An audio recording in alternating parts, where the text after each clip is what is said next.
Recent ಆಗಿ ಈ news article ಅನ್ನ ನೀವು ಓದಿರಬಹುದು. ಅನ್ಕ್ಲೇಮ್ಡ್ ಅಮೌಂಟ್ ಅಂದ್ರೆ ಒಬ್ಬ ಅಕೌಂಟ್ ಹೋಲ್ಡರ್ ತೀರ್ ಹೋದಾಗ ಅವನ ಬ್ಯಾಂಕ್ ಅಕೌಂಟ್ ಅಲ್ಲಿ ಇರುವಂತಹ ದುಡ್ಡು, ಅವನ FD, ಮ್ಯೂಚುವಲ್ ಫಂಡ್, ಹಲವಾರು ಕಡೆ ಎಲ್ಲೆಲ್ಲೆಲ್ಲ ದುಡ್ಡು ಇಟ್ಟಿರ್ತಾನೆ.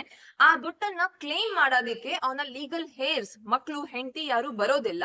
ಸೊ ಹಾಗಾಗಿ ಆ ದುಡ್ಡು ಬ್ಯಾಂಕ್ ಹತ್ರನೇ ಉಳಿಯುತ್ತೆ. ಅಂಡ್ ಈ ರೀತಿ ದುಡ್ಡು ಬ್ಯಾಂಕ್ ಹತ್ರ ಕೋಟಿಗಟ್ಲೆ ಇದೆ. ಸೊ ಒಬ್ಬ ವ್ಯಕ್ತಿ ತೀರ್ ಹೋದಾಗ ಅವ್ರು ಮಾಡಿರುವಂತಹ ಅಷ್ಟು ಸೇವಿಂಗ್ಸ್, ಇನ್ವೆಸ್ಟ್ಮೆಂಟ್ ಅವರ ಫ್ಯಾಮಿಲಿಗೆ ತಲುಪೋದಕ್ಕೆ ಏನ್ ಮಾಡಬಹುದು?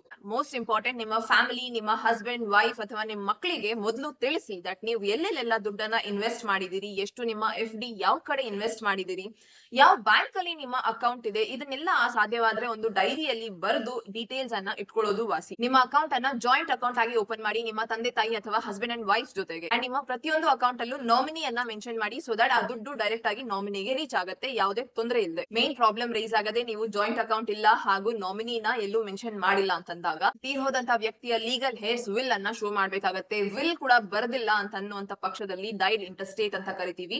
ಆವಾಗ ಒಂದು ಕಾನೂನಿನ ಪ್ರಕ್ರಿಯೆ ಪ್ರಕಾರ ನಿಮಗೆ ಇಂಟರ್ಸ್ಟೇಟ್ ಸಕ್ಸೆಷನ್ ನ ಪ್ರಮಾಣ ಪತ್ರವನ್ನ ಪಡ್ಕೊಳ್ಬೇಕಾಗತ್ತೆ. ದಟ್ ಮೃತಪಟ್ಟಂತ ವ್ಯಕ್ತಿಯ ನೀವೇ ಲೀಗಲ್ ಹೇರ್, ಇದು ಅವರ ಮಕ್ಕಳು ಅಥವಾ ಹೆಂಡತಿ, ಗಂಡನಿಗೆ ಮಾತ್ರ ಸಿಗುವಂತದ್ದು. ಅಂಡ್ ಇದನ್ನ ಬ್ಯಾಂಕ್ ಅಲ್ಲಿ ಪ್ರೊಡ್ಯೂಸ್ ಮಾಡಿ ನೀವು ಆ ದುಡ್ಡನ್ನ ತಗೊಳ್ಬಹುದು.